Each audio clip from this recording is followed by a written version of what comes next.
Hi guys, and welcome to episode 2 of our Transmog Only series. Hope you're all keeping well. I'm going to keep this nice and brief.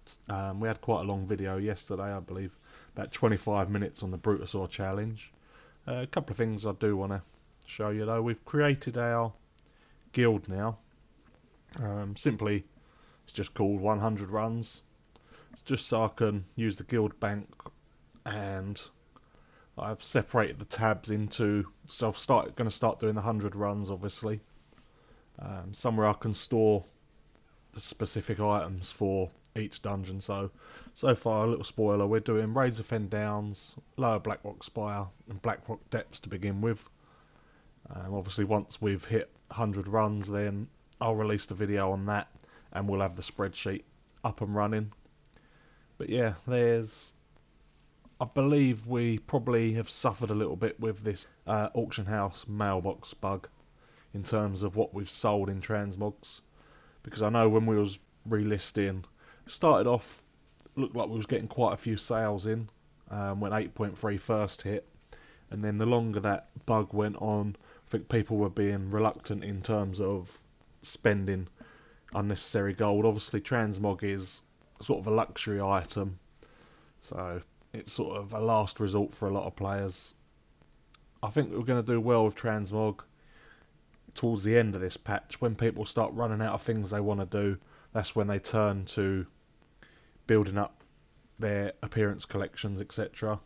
So I'm hoping that's when we'll start getting a lot of sales. But for now, whatever we get will be a bonus. Obviously, if you didn't see the Brutasaur challenge yesterday, we hit nearly 900k from the mailbox for last week for the crafting sales, which was mainly enchanting, cooking and alchemy.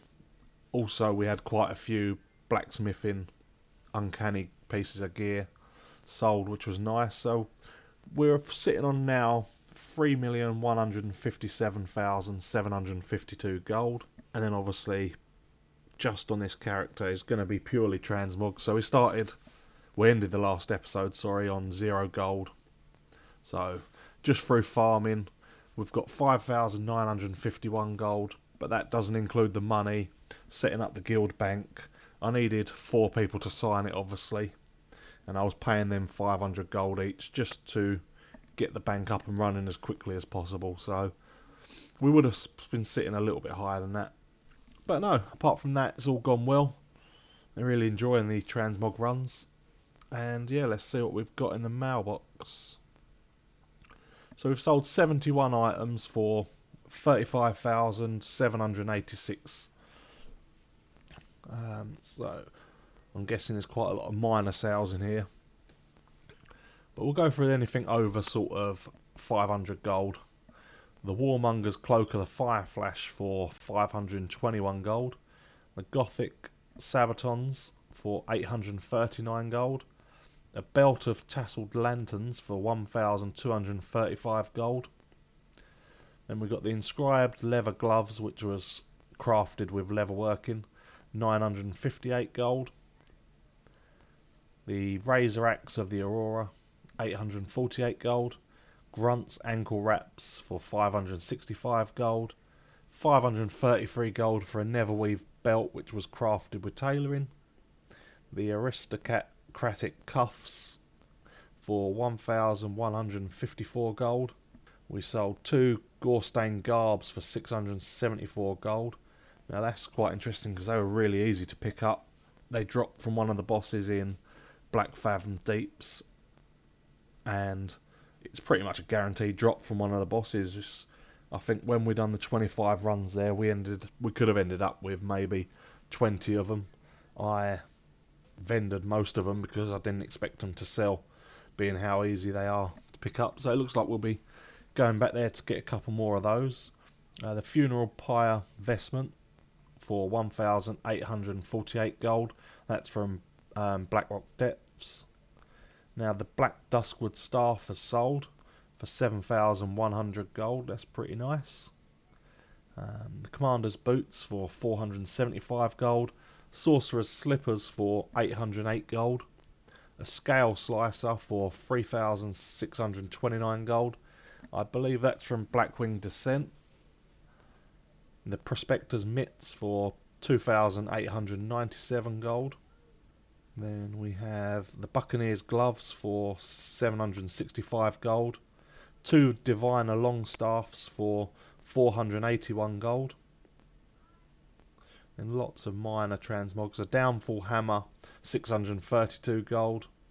Yes, that's pretty much it, to be honest, guys. What I'm starting to do now, we'll take that out actually. No point leaving it in there. That should put us up to just over 40k now after our first week. So it's not the worst start. Obviously I would have liked some more, but I believe that you can see sort of the gap here. We sold quite a lot there, and then there was 2 or 3 days where we didn't really sell anything, which can only be put down to that auction house bug. I call it the auction house bug. It's definitely, there was an issue with the mailbox collecting it. So I'm guessing people just were reluctant to spend any capital that they had. But now hopefully that's fixed. We can start getting some more in. But yeah, we're on to 41,737 gold. Yeah, so what I've started to do with our auctions is anything below 300 gold, unless it's got a sale rate above 0.01, then I'm just vendoring that. And we're only posting, I'm focusing more eventually anything over 500, but we're dwindling out all the smaller amounts, so quite a few of those sales may not have happened going forward because we won't have them items up. We're just getting quite a lot now. I've got 1,226 items on the auction house for just over 2.2 mil. And as I say, I want to dwindle out the smaller items because it does take a lot of time reposting them, etc. And when you're only reposting for 100 gold items, unless they're going to be quick sellers, it's just not worth it. I'd rather focus on the bigger ticket items. And obviously the more and more we're farming, we're just going to keep getting better and better items and building up our inventory that way. So yeah, I'm quite happy with the way that's gone. Hope you enjoyed it, guys. Any questions, please leave it in the comments. I'll be looking to hopefully release one of the 100 run videos maybe next week. We should have completed one of them hopefully. And then yeah, something to look forward to. But until then, guys, take care. See you later.